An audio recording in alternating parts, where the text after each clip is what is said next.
Dobre Bichor Poland, ito nga pala ang Bisayang naliligaw sa Europe. So ayan, gumising ako dahil ginising ako ng kasama ko sa bahay dahil magluluto nga daw ng sisig.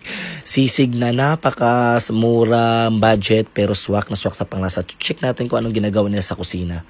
Ayan na nga. So pumunta ako sa kusina, nakita ko silang bisi-bisihan. May naghihiwa ng tinga, may naghihiwa ng laman ng ulo ng baboy. Mura lang po siya guys. Ang ulo ay 6 zloty at ang yung tinga ay 8 zloty. So, sa halagang hindi aabot sa 50 zloty, magkakaroon na kayo ng special sisig. Napakatalented ang kasama ko sa bahay. Magaling silang gumawa ng Filipino food. So, ayan na nga. Sabi ko sa videohan ko para magkakaroon naman ng idea ng viewers natin kung paano gumawa ng simpleng, murang sisig. Ayun nga pala si Mark ang masugid nating tagahiwa ng tenga at si Kuya William ang masugid na tagakuha ng laman ng baboy.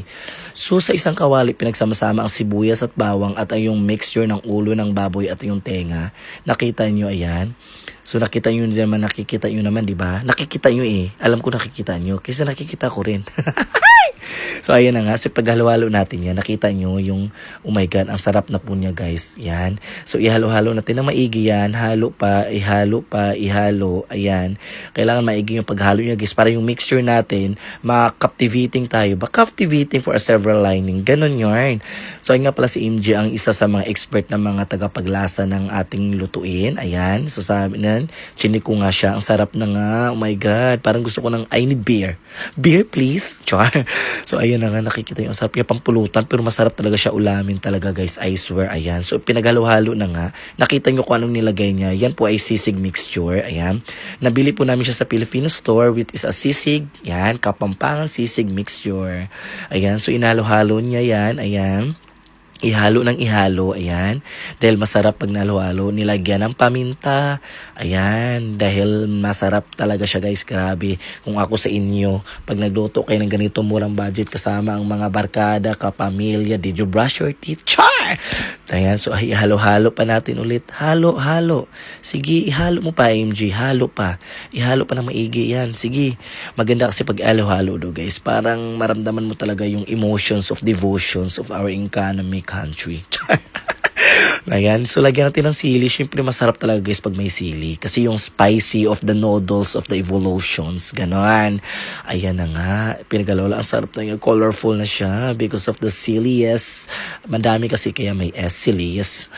So halo-halo ulit. Sige, ihalo pa natin ng maigi. Ihalo, tapos ang next yan, lagyan nyo ng panglasa. Nasa inyo na yan kung anong panglasang lagyan nyo. Lagyan ng asin, kung ano pa dyan. Lagyan ng lemon. Optional lang yan yung lagyan namin orange. Pero masarap na rin siya sa orange. Ayan. So, ang sarap na po. So, ihalo natin, tanggalin natin. Tanggalin nyo yung buto para hindi mapait. Magbakain nyo. Halo natin ulit. Kailangan maigi ang paghalo niya, guys. Kasi pag inahalo-halo mo talaga yan, ayan, masarap yung combination of the smile. Lagyan ng mayonnaise. Ang mayonnaise, guys, mas maigi kung sa Filipino store. Pero dahil out of budget, malayo yung Filipino store. So, yung mayonnaise na binili namin, makikita nyo sa Bijonka or Lidl. Ayan, so makikita nyo, inahalo-halo ulit yung mayonnaise para creamy. Oh my God, creamy fantasy. Come on, baby, let's go party. Yeah, come on. So, ayan na nga. Nakikita nyo tayong mga Pinoy, hindi mawawala ang rice cook. Oh, diba? We love Filipino rice terraces. Masaya kumain naman syempre pag sama-sama ang pamilya. Ang saya namin kumakain, guys, pag sabay-sabay kami lagi, guys. Ganyan kami kasimple lang. Simpleng kainan, simpleng banding. O diba? Tapos sumigaw ko dyan, ang sarap. O diba? Di sila makapaniwala na ang sarap talaga. Tapos pang-advertise yung ano ko dito, section comment. Masarap. So yun lamang, guys.